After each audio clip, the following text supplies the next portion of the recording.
Good morning, ladies and gentlemen. Jeff, aka GCurse here. What you are about to see is me pulling back the curtain a little bit to show what goes into getting a case from Unsolved Mysteries ready for Unsolved Mysteries, the Lost Media Legacy Collection.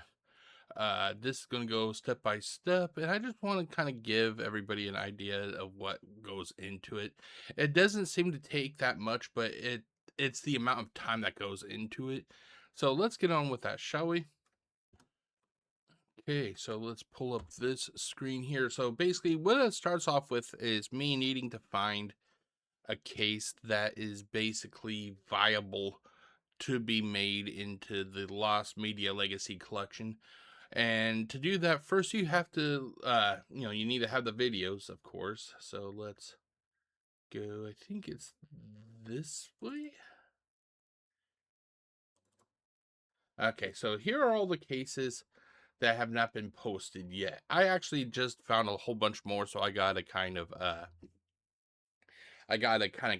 catalog them and everything. But so for this video, I'm just gonna go by what I've already cataloged and everything. So let's see here. What would be a good case? Let's see here.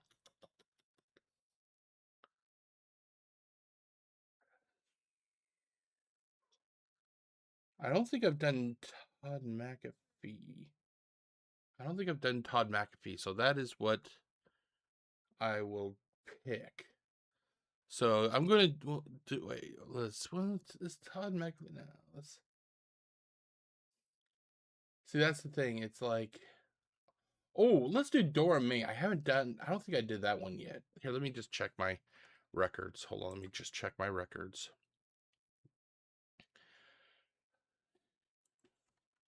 Okay, so I did a quick check, and I did not do the Dora Mae Peterman, also known as Bonnie Wilder case. So that is what we're going to do. So I'm going to switch the screen over from this to this. There we go. And then I'm going to test. I'm just going to do like a test upload to see if this case is viable.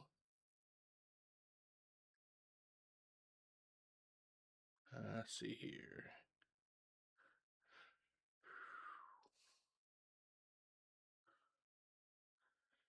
Okay. It looks like it's going to take some time. Depending on the size of the video, it could actually take just a few seconds, or it could actually take a couple minutes. So I'm going to pause it and pause the recording, and when it gets done, we will find out. Okay, so it finally uploaded, and it shows that there is no issue with this upload yet. Sometimes it could be blocked right away, or it could actually take a few hours. I'm hoping that this is just the case that it is clear to go, because this case is going to be kind of what this entire video kind of revolves around. Because at the very end of me showing how I do this, I'm going to actually upload this entire video, including the Bonnie Wilder case, to YouTube. So it's going to be like kind of like a special. It's going to be a special, event for everybody.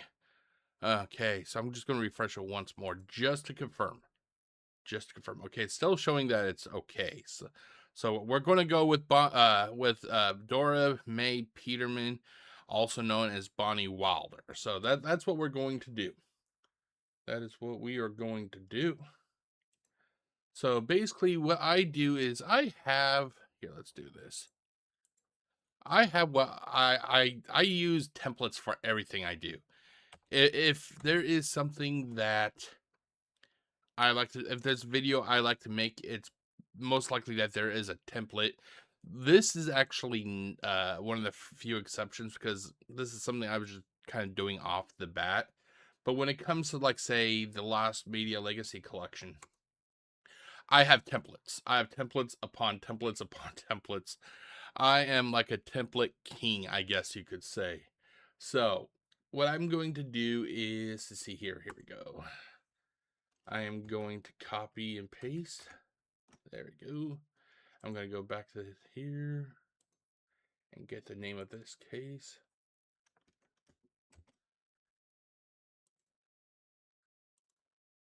And boom.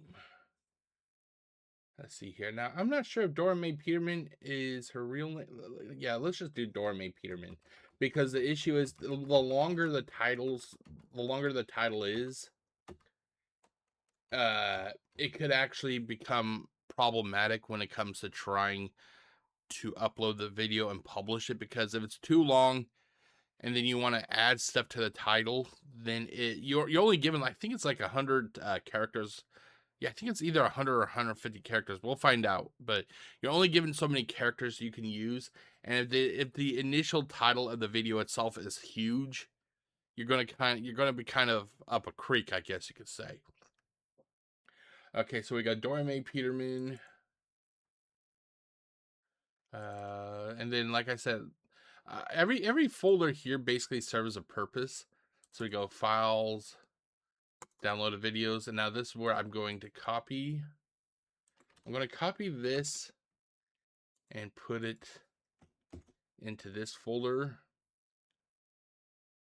It may take a second. There it goes.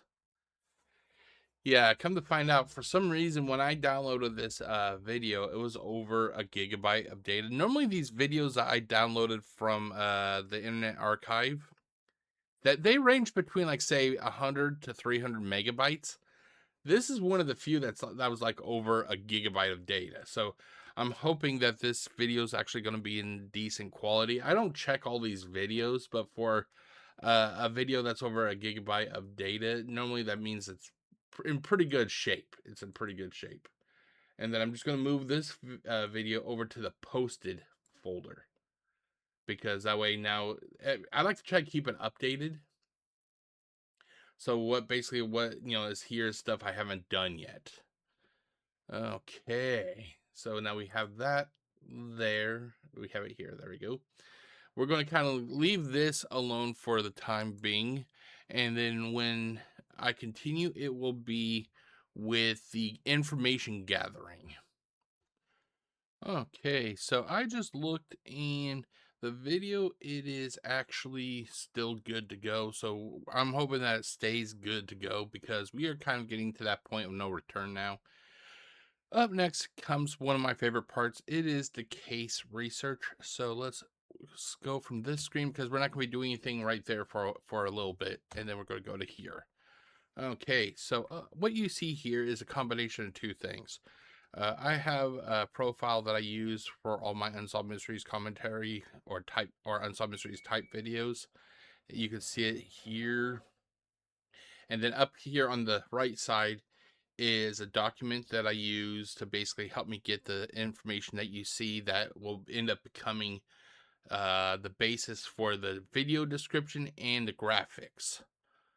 So let's get on with it, shall we? So we're going to be looking for the Dora Mae Peterson case, or Dora Mae Peterman. Mae Peterman Unsolved Wiki. There we go. Okay, Bonnie Wilder. See, the way when I downloaded this video, it was labeled as Dora Mae Peterman, aka Bonnie Wilder, and I can't recall if I did that or if that was the way it was when I downloaded it. So I'm kind of confused about what is the person's actual name. So we're just gonna go with Dora Mae Peterman, because that's what I already started with. Okay, so we have maybe we should just do Bonnie Wilder. I get a little bit confused. Okay, oh, no, Dora Mae Peterman apparently is her real name, because her alias is actually Bonnie Wilder. Okay, so Dora Mae Peterman. Okay. So what I basically do, as you can see here on my list, it is basically I'm looking for several things. So first off, right away, we already know what the case house is going to be. So let's do that. Dora Mae Peterman. There we go. Now we need the original air date, the episode number, season number, and who the host was. So let's scroll down to the extra information, or extra notes, basically. Okay, so this case first aired on the October 25th, 1989. So we're going to do here. October 25th, 1989. So that, I'm guessing that puts it season 1. I think that's where it will go, would be season 1. So I have a whole bunch of tabs already. So let's go back, or our favorites. Or bookmarks. Sorry, bookmarks. It's a wanted case. So, and did I just remove all this? There you go, Bonnie Welder. And that way I'm also building myself a library of, cases based on what their case type is. So when I decide to do like a commentary video, I have that information already at hand. Okay, so the case was October 25th, 1989.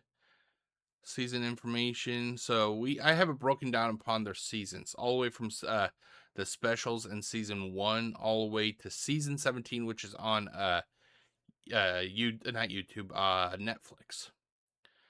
So since let's see here, it was late 1989. Ooh, it may actually fall in season 2. Let's try season 2.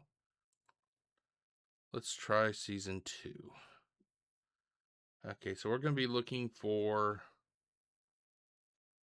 if it'll work. Come on. Page is having a problem. Okay, let's try refreshing it. There it goes. Okay. So October 25th, 1989. 34. Okay, we went too far ahead. October. Wow. There we go. Wow, this is actually, well, I don't want to say it was a long case, because a lot of it was a roll call. That's why we have all these extra names here. Okay, but anyway, so now we're looking for, okay, so episode. So it is episode number 33. And I just put overall because basically the way that they did that they've done Unsolved Mysteries is that when it comes especially to YouTube, they've kind of butchered the episodes, especially the earlier seasons. They put cases where cases were not, and follow in episodes and whatnot. So I just put down 33 overall because that's what it says here. And this is part of season 2. And then the host was Robert Stack. And there you go. That is basically, the information. Now, normally when I do this would actually take anywhere from 1 to 2 hours. Now you're wondering to yourself, Jeff, why does it take so long to do this? Well, what you're seeing is only one case that I'm doing. This, like I said, this is a special. Normally I do this in batches, and the batches are like 7 cases. So everything I do, everything from the video choice to the test upload to the information gathering to the graphics to the video editing and all that stuff, that's like times 7. So this is actually going to go a little bit quicker because this is just one case. But yeah, if I'm doing like a batch, it could take a couple hours. Okay. So that was the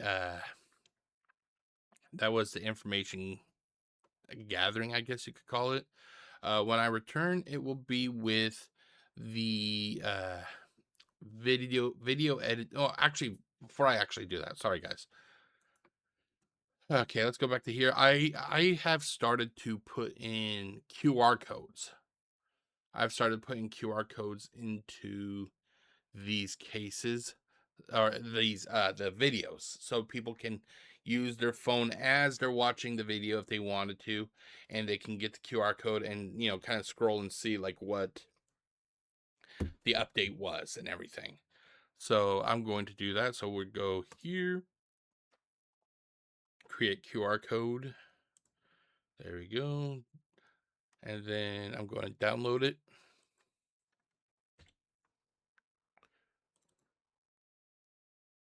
Let's see here, reference, download images, and then QR code. Boom. And we have that. That is good to go. So up next, when I continue, it will be with the I'm going to start doing the video editing and all that stuff. So stay tuned and I'll be right back. Okay, so basically what I'm going to do now is get the video all get the video ready and presentable and everything.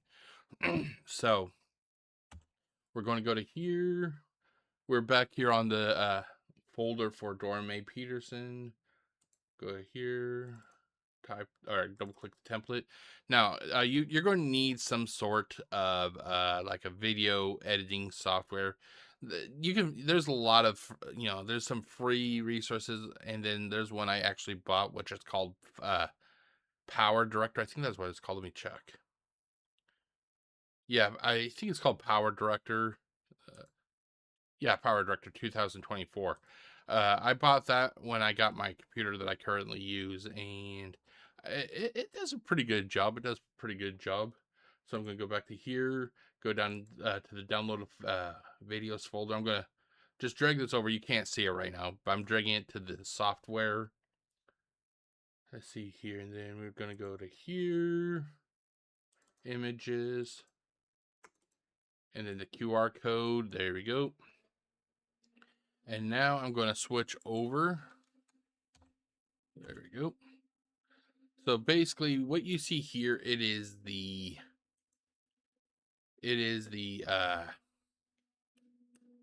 software. So basically what I'm going to do is I'm going to drag this in, and like I said, this template goes for everything. Every video that is part of the Lost Media Legacy Collection uses this exact template that you are seeing right here. Jeez, I got a frog in my throat.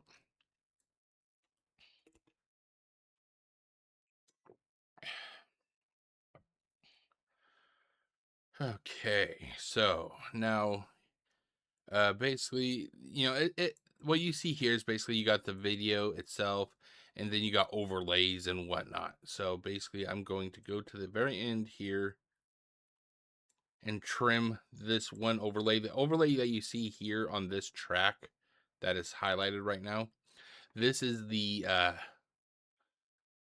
Unsolved Mysteries Lost Media Legacy Collection little watermark.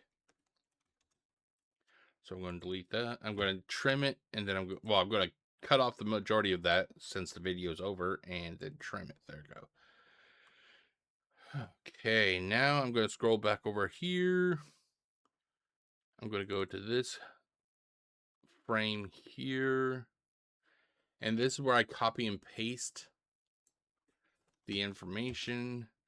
I basically use this slide here, what is highlighted, as just basically like a placeholder. There we go. That's good to go. Let's see here. Now we got to do the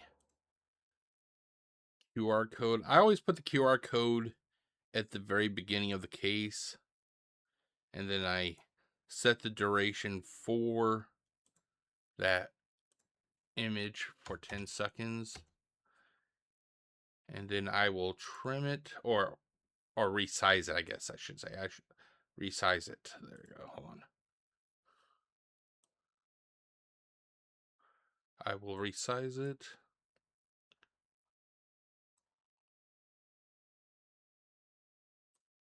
I try to make it big enough, hopefully that should be acceptable. That I'm not sure if how sensitive QR cameras are, or QR code scanners, whatever you call it. So I always do a test to see if it'll work. So I'm going to put my phone up and just to see if it'll scan it. Oh, it did. Awesome. And it went straight to the right case. Awesome.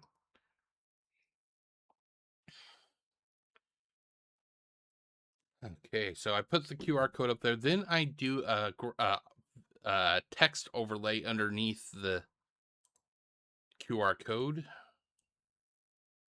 And I also set it for 10 seconds.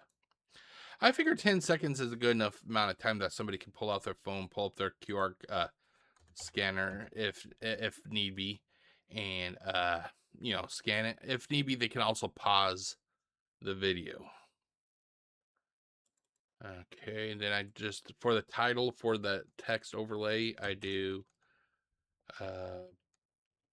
Dora Mae Peterman Wiki. I then center it, resize it, and move it right underneath here so people can get an idea what the QR code is for. And I think that is just about it. Normally, let me check, make sure. Normally, sometimes I have to edit or trim the end because sometimes it'll have another case start up, at the end of the video, and I prefer just to have each video kind of focus on that case itself. So let's do a quick check here. Okay, hold on. County Sheriff's Department in Atlanta, Georgia. This mysterious thief will have infiltrated yet another upscale department store and will be quietly planning another major robbery. To date, she has stolen close to $500,000 from her unsuspecting employers. If anyone watching has any information that might help solve this case, please contact the DeKalb County Sheriff's Department in Atlanta, Georgia, or call our toll-free number, 1-800-876-5353. Okay, so that looks good. That looks good. One thing I have to do also, I forgot.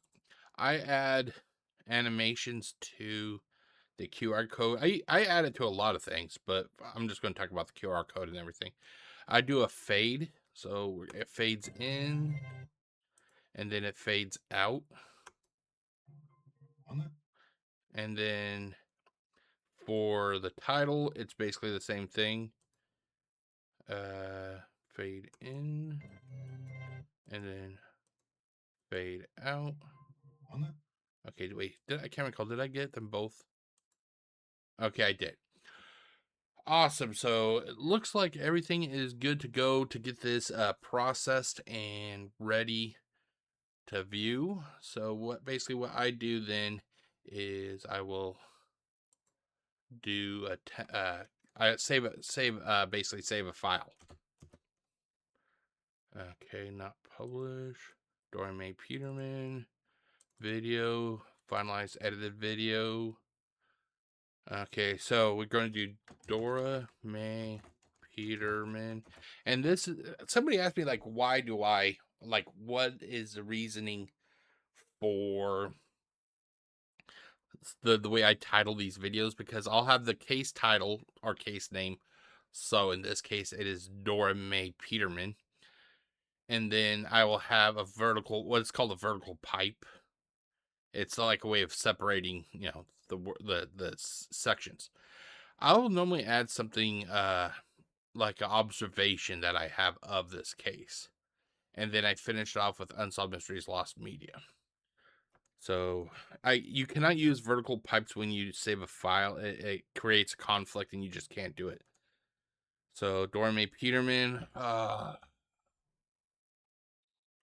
What would be a good? Let's see here. Con artist. Con artist. Unsolved Mysteries Lost Media. There we go. And hopefully this will work, because sometimes this program that I use, it is a little bit finicky depending on how long your title is. Instead of saying that your title's too long, please try again, it'll accept it and then it crashes the program.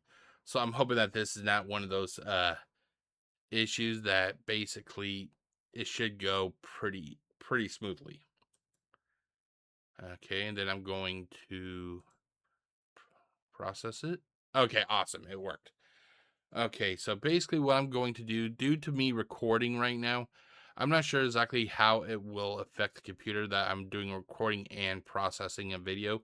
So I'm going to kind of pause the recording, and I'll resume when it's done processing. So I will be right back.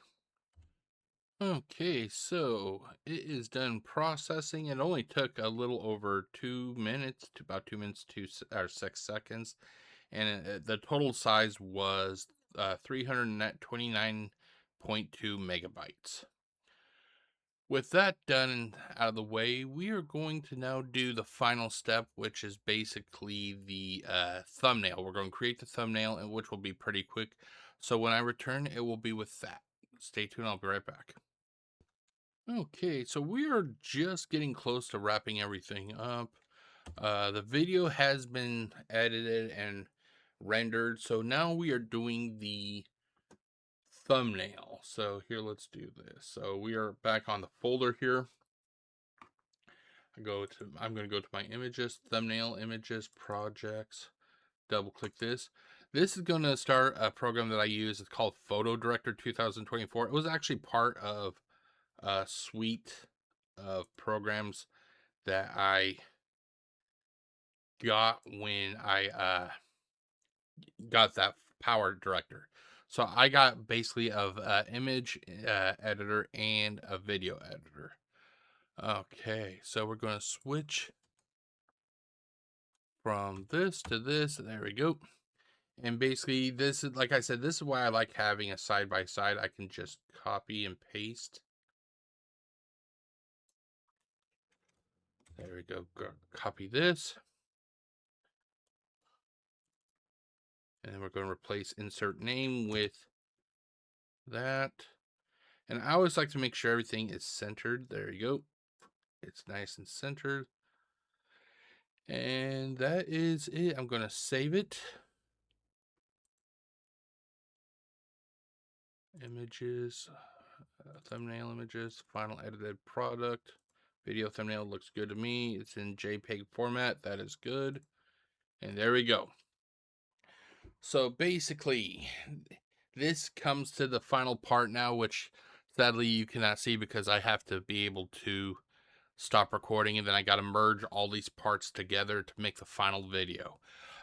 Basically, what I'm going to do is I am going to go back into the Power Director, and every segment that is part of this video, I'm going to merge into one video and then upload it to YouTube. And that'll be about it. So I guess I'm going to see you guys later. And hopefully this gets uploaded without any issues. I'm going to have this hopefully scheduled for around 7 to 7 or 6 to 6:30. Hopefully. It could always change a little bit.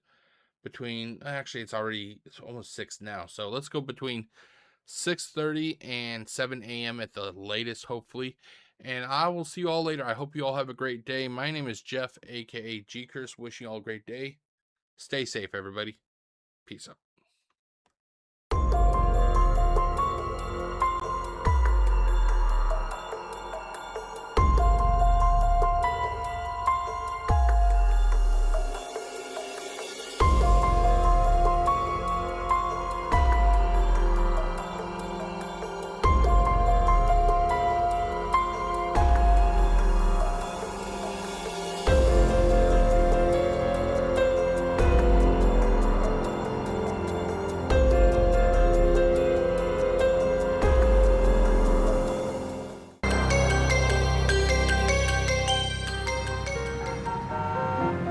Atlanta, Georgia, August 4th, 1986.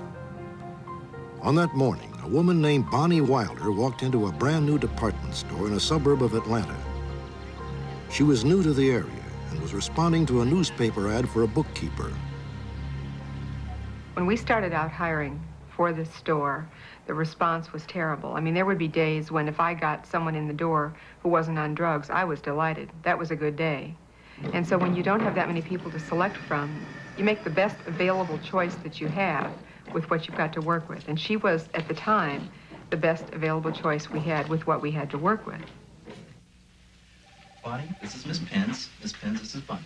Hi, Bonnie. Thanks for coming in to see us Hi, Miss today. Pence. Go ahead, have a seat. Everything about her was unusual. I mean, she was a very large woman. She seemed to be a little bit eccentric, and so that just seemed to fit into being part of her personality. Looks like you have a lot of experience doing exactly what we need to have someone do. She had done payroll, she had worked in a credit office, she had done sales audit, and seemed like she would be an ideal candidate for the job. I'm sure I could get it down real quick. Okay, well, it sounds like you're exactly what we're looking for.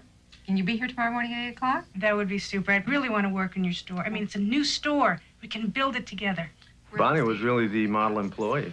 She came in, and not only did she have the experience and the knowledge of the job itself, but she also gave that little extra. She showed a real concern for the store, for the company, and that we get the store up and running and off in the right direction.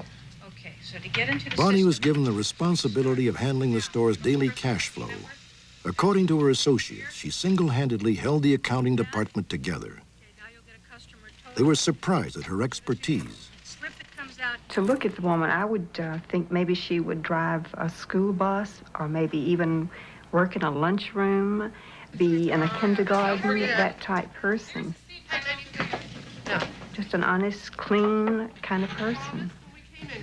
We would not talk about this place. Bonnie became very popular with her co-workers, though she was reluctant to talk about herself. All she would reveal was that she was from Florida and had a husband and a son still living there. Did you hear what happened today on the floor? I heard all that noise. She never told anyone anything about her personal life. But we looked at her eccentricity as just all part of a package. I mean, it didn't occur to anyone that she was hiding something. It just seemed like maybe she's private. 6 weeks after she'd begun her job on September 22nd, Bonnie went up to each store cashier with an unusual request. Guy, when you close out your register at the end of the day, would you put all the cash in this bag and bring it up to me in the office? Okay, Good. I'm a little behind and I could use your help. no problem. Thank you, Guy. Bonnie assured each cashier that she would personally refill their registers in the morning. Oh, Margaret, would you do me a favor? When you Nobody close felt there was anything unusual about these requests. for me, it'd really help out. Sure. Good, thank you. These people were all new to our system, and Bonnie had this position. I mean, it was obvious even to the salespeople that this was somebody who was definitely part of the management team. At approximately 9:30, before they left for the evening, the employees gathered together at the store's rear entrance. Glad we're going home. Bonnie was with them. I forgot my purse. Can you give me a moment? Oh, sure. Excuse me. She needs to bring a picture for you. Yeah.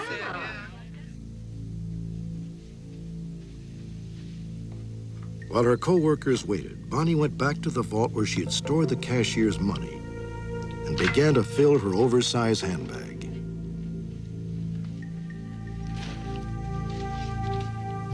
A few weeks earlier, Bonnie had been instrumental in overturning a store regulation that called for the inspection of the employees' handbags at the end of the day. She had argued that it would be detrimental to the staff's morale, and management agreed. Ready, huh? Let's go home. Let's go. Yeah. Let's go, people.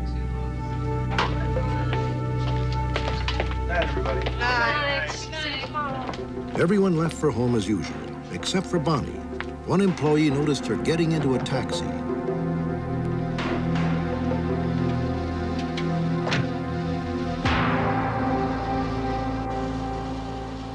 The following morning, the day shift of cashiers arrived and checked their registers. All of a sudden, each cashier came back. My banker's not there. The standard $150 that's supposed to be in there. The trays were blank. The bills were missing. The vault was checked. It was empty.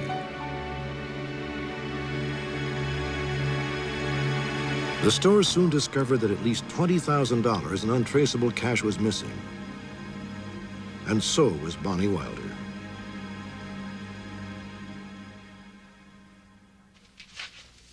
Private investigator Vicky Bosma was hired by the store and began to track down Bonnie Wilder. She started with her original job application. The information on there, for example, the schools that she said that she had attended, they'd been torn down or they'd been changed as far as names go. On her employment, she put down businesses that were bankrupt. Also, she would put down branches of the federal government and not put down enough information where you could verify that she actually was employed by the federal government. So there was a lot of information on there, but nothing you could truly verify. But Bonnie Wilder did make one key mistake. She allowed this photograph to be taken in the employee's lunchroom. This picture was soon circulated to the police. Bonnie Wilder was traced to an address in the Midwest.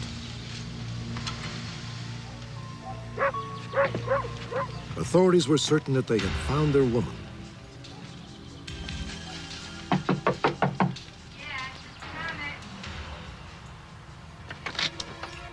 Can I help you? Well, I'm Officer Andrews. This is Officer Randall. Yes. Miss Wilder? That's correct. Bonnie Wilder? Yes. Have you lost a lot of weight? No, I haven't. There was a real woman that really existed from the information on this application. Basically same height and hair color, but there was no way that this woman could have dropped that much weight in about a week's time. Our Bonnie had jumbled things around a little bit on the application, so just to get everyone confused. But once you unraveled it, it really came out to be this other Bonnie's real life history. Further investigation turned up 5 similar store robberies engineered by a woman who fit Bonnie's description. In each case, a different alias was used. We discovered she ran the same scam in Florida that she ran here with the same position that she had at this Atlanta store. She's hit stores in Tennessee, Louisiana, and Florida. She's hit 3 stores in Georgia besides this one that I'm aware of. And I've estimated from the takes that she's gotten from these other stores anywhere from, I would say, $350,000 to $400,000. Bonnie stole more than cash. In Atlanta, she took Lisa Pence's personnel file. Probably that woman is somewhere using my identity and may very well be using my educational background, my professional background, everything that was in that personnel file, and assume that identity as her own. Okay, well, based on your application and what you've just told me, it sounds like you're perfect for the job. Can you start on Monday? Yes. Terrific. We look forward to seeing you then. And I look forward to working with your organization. Terrific. Monday morning? Yes. 8 a.m.? 8 a.m. Terrific. Okay. Thank you. Bye-bye. Bye-bye.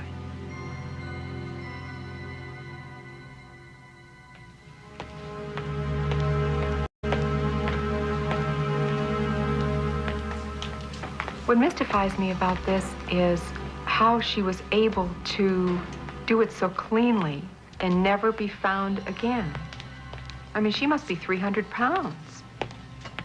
You know, someone like that just doesn't get lost in a crowd, even in a big city. And this is a big city. You still don't get lost in a crowd when you are enormous. The woman in the lunchroom picture was approximately 5 feet 7 inches tall. She had a southern accent and weighed between 250 and 300 pounds. Police still have no idea as to her real name.